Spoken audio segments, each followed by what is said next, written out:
আসসালামু আলাইকুম। বিশ্বের আলো টিভিতে স্বাগত জানাচ্ছি। আপনাদের সাথে আছি আমি নাজনীন হাশিম। এখন দেখবেন বিস্তারিত।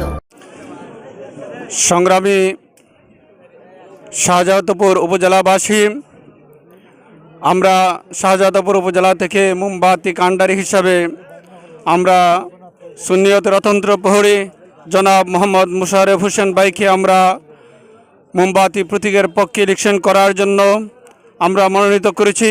আমাদের দৃঢ় বিশ্বাস রয়েছে এই শাহজাদপুর উপজেলাবাসী নিপীড়িত নির্যাতিত মানুষের পক্ষে পার্লামেন্টে গিয়ে মোমবাতি প্রতীকের পক্ষে কথা বলবে এবং সুন্নিয়তের পক্ষে কথা বলবে, অধিকার বঞ্চিত তথা অধিকার হারা মানুষের পক্ষে কথা বলবে এবং আইনের সুশাসন প্রতিষ্ঠা করার পক্ষে কথা বলবে।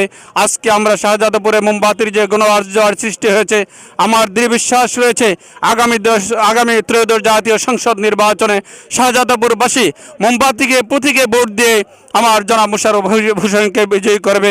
আমি আলহাজ অ্যাডভোকেট মোহাম্মদ ইসলাম উদ্দিন দুলাল, সাংগঠনিক সচিব বাংলাদেশ ইসলামী ফ্রন্ট। ধন্যবাদ। আজকে মুশাররফ ভাইয়ের পক্ষে বিশ্বের আলো টিভি আমাদের যে অনুষ্ঠানটি চমৎকারভাবে উপস্থাপন করেছেন, সেই জন্য আজকের এই জনসভার পক্ষ থেকে তথা কর্মী সম্মেলনের পক্ষ থেকে বিশ্বের আলো টিভিকে এবং তার প্রতিনিধিকে ধন্যবাদ জানাচ্ছি। ধন্যবাদ।